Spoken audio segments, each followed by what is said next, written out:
Godhra civil hospital પાસેનો મુખ્ય પ્રવેશદ્વાર ખુલ્લો કરવાની લોકમાંગ ઉઠવા પામી છે। સિવિલ હોસ્પિટલ બહાર વાહનોનો ખડકલો થતાં ટ્રાફિક જામની સમસ્યા વિકટ બની।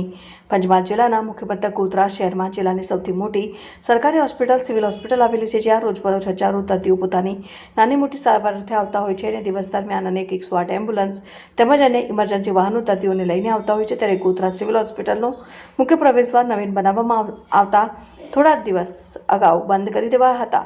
નવીન રસ્તો અને પ્રવેશદ્વાર થોડા સમય અગાઉ તૈયાર થઈ ગયો છે, તેમ છતાં બેરિકેડ મૂકીને રસ્તો બંધ કરવામાં આવ્યો છે। સિવિલ હોસ્પિટલ ખાતે આવતા અનેક દર્દીઓને અન્ય પ્રવેશદ્વારમાંથી પસાર થવાનો વારો આવ્યો છે, સાથે દર્દીઓ અને તેઓના પરિવારજનોને પોતાના વાહનો સિવિલ હોસ્પિટલની બહાર જ પાર્ક કરવાનો વારો આવ્યો છે, જેને લઈને હોસ્પિટલ પર બહાર વાહનોનો ખડકલો થઈ જતા દિવસ દરમિયાન ભારે ટ્રાફિક જામના દ્રશ્યો સામાન્ય બન્યા છે। એમ્બ્યુલન્સ પણ બહાર જ ઊભી રાખીને દર્દીઓને ઉતારવાનો વારો આવ્યો છે। ત્યારે ગોધરા શહેરના જાગૃત નાગરિકો દ્વારા ત્વરિત ધોરણે મુખ્ય પ્રવેશદ્વાર ખોલવાની માંગ કરી છે।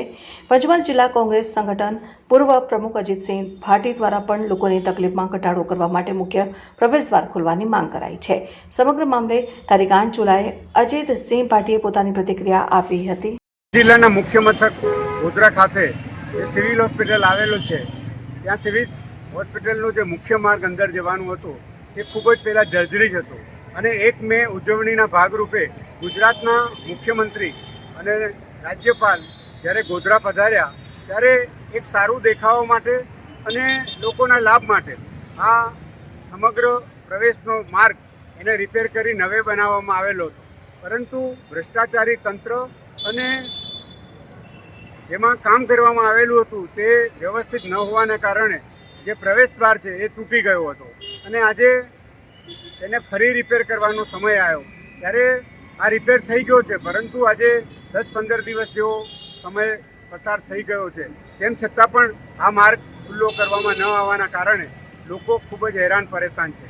અને આ સમગ્ર માર્ગ એ સિવિલ હોસ્પિટલથી કરીને કલેક્ટર તરફ જતો અને વડોદરા તરફ જતો આ મુખ્ય માર્ગ છે અને આ જે દર્દીઓ છે એ સમગ્ર જિલ્લા અને જિલ્લા બહારથી સારવાર લેવા માટે આવે છે, ત્યારે લોકોને ખૂબ જ અગવડ અને મુશ્કેલી પડે છે। જ્યારે માર્ગ અત્યારે દુરસ્ત થઈ ગયો છે ત્યારે એને તાત્કાલિક ખોલવાની જરૂર આરએનબી વિભાગ અને સિવિલ વિભાગની છે। અહીંથી જે રીતના ટ્રાફિકમાં વાહનો અને બાઇક અને જે રોડ પર મૂકવામાં આવ્યા છે એને કારણે અહીંયા લોકોને તો અગવડ પડે છે, અકસ્માત થવાના પણ શક્યતા છે। સાથે ગઈકાલે જ અહીંથી 2 વાહનો ચોરાઈ ગયા અને આ રીતના આવા ગંભીર બનાવ બને છે, ત્યારે સિવિલના તંત્રએ અને આરએનબી વિભાગે તાત્કાલિક આ ગેટ ખુલ્લો કરી અને લોકોને આવવા જવાની સગવડ સચવાય અને આ જે ટ્રાફિક વ્યવસ્થા છે જે ખોરવાઈ ગઈ છે એને પુનઃસ્થાપિત કરવા પોલીસ વિભાગ, આરએનબી વિભાગ અને સિવિલના તંત્રએ તાત્કાલિક કામ કરવું જોઈએ, એ આવશ્યક અને જરૂરી જણાય છે। નહીંતર આ જગ્યાએ કોઈ ગંભીર ઘટના બનશે તો એની તમામ જવાબદારી વહીવટીતંત્ર અને સિવિલના જવાબદાર તંત્રનું રહેશે અને એ ખૂબ જ મહત્વની અને અગત્યની બાબત છે।